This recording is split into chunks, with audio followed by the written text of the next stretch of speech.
Hey guys, welcome back here to another video. And today we are going to do another video here while we're waiting on the fishing to open up here in Ontario. And today I'm going to do a boat tour of the boat that I own and the boat that I'll be using for the 2020 season. This boat here is a 2002 Monarch. Monarch 1400T is the model. And this boat measures in at about 15 feet.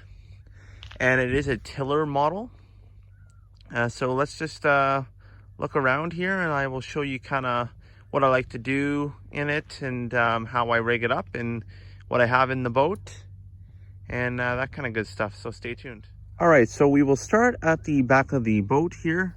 The motor I have powering this boat is a 2014 Mercury 30 horse, and it is the 4-stroke EFI model, and it is an electric start motor. I don't have electric tilt on it, which is not too big of a deal for me. It's a really easy boat to begin with, to put up on tilt and to put back down.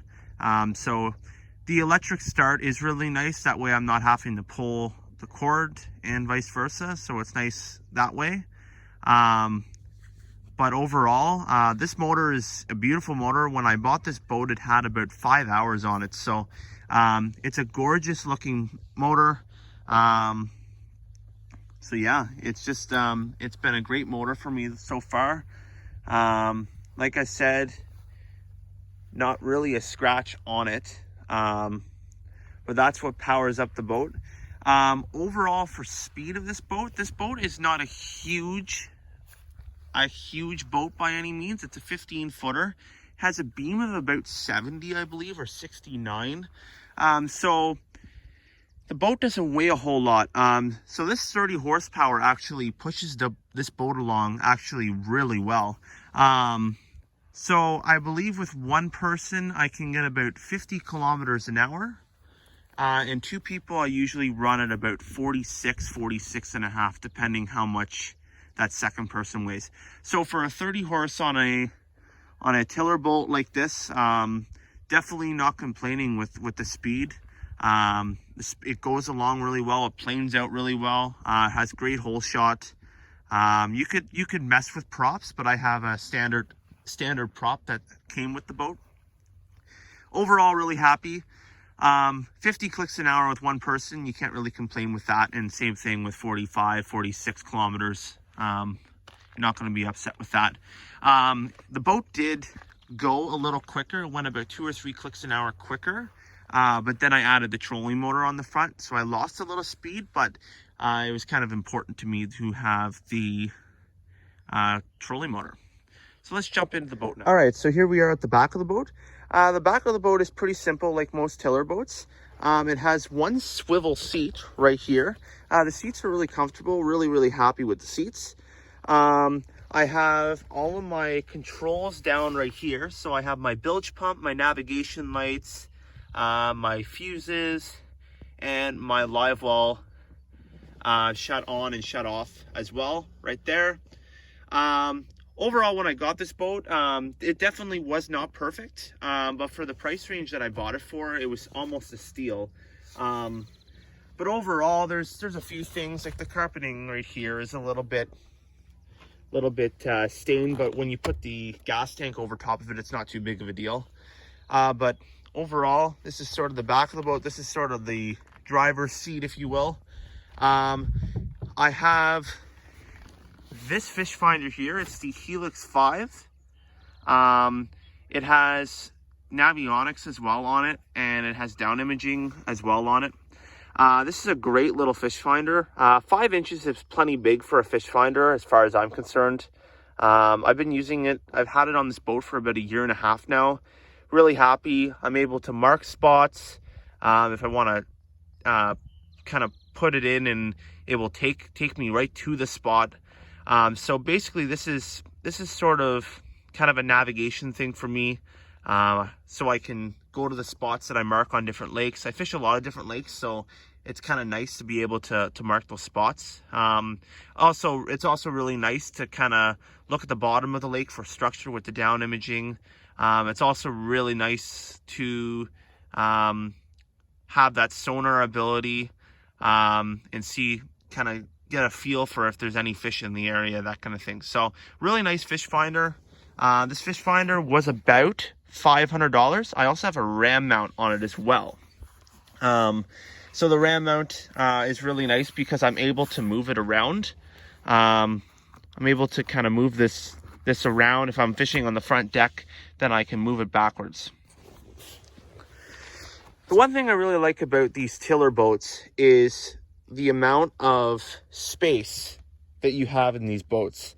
So the one thing, in my personal opinion, that I don't like about the side console boats is that they take up a lot of room. Notice here it has a nice, the casting deck is not huge, but it's a casting deck. It's a nice front casting deck for one person to fish on. And then if you look sort of upwards, backwards, like here, you can really fish two more people. One person can fish sort of right around where that seat base is, and then one person sort of at the back. So I fished 3 people in this boat. It was fairly comfortable, but it's definitely a perfect 2-person boat. But overall, that's sort of kind of the space that it has in the boat. Moving on here to the live well. Live well is actually humongous. Really happy with the live well. So here's the live well right here. I believe it is a 20 gallon or 18 gallon, somewhere around there. Pretty large live well. I've had some pretty decently sized walleye in this live well. I've had 5 bass in this live well as well. And again, it had no issues holding all 5 bass. The live well works really well. Right here, it just spits in the water right there, and it circulates the water. And then this is the plug right here. Live well works really well. Pretty simple, just lift up, lift down. So having a big live well was fairly important to me, especially if I was going to fish the odd tournament. Stuff like that. I also have a measuring tape right there. Moving on to the side of the boat, this is the rod locker. This rod locker here is not a huge rod locker, which is fine for me. I just like to keep about 5 rods in there if I'm not using them. But the rods that I'm typically using on a daily basis, I'm going to put right here, and I just lay them across this little edge right here. I find that's really nice and really handy. I can put probably 5 or 6 rods, and it's nice when I have another person fishing with me. I can just put their rods up there with me, and these 2 little straps here hold them in place for moving. So I'll show you inside the rod locker. So that is the rod locker. As you can see there, it has kind of 3 rod holders per se. So usually what I do is I'll put 3 rods in those rod holders, and then I will lay a few rods in there as well. It works really well, especially just for storage. This boat, the one thing it does lack is a little storage, so it's nice to have this extra little rod locker. But overall, pretty pleased with it. I can fit rods up to about 7'2". So it's not a huge rod locker by any means, but luckily a lot of my rods are actually under 7 feet. What's also really nice about this rod locker is that you can lock it up to kind of protect your gear. One thing I forgot to mention is all these swivel seats are removable as well. So you can remove the swivel seats and you can move them around. So there's 4 seat bases in this boat. There's one back there, which I always keep that boat seat there. Then there's also one right there, one right there, and then there's one on the casting deck. I typically don't put, I usually just keep the seats where they are. I find it's kind of comfortable the way they are. However, I have done it in the past. Moving on to the front deck of the boat. This front deck is, like I said, it is not a huge front casting deck. It is very comfortable. I have fished 2 on it before.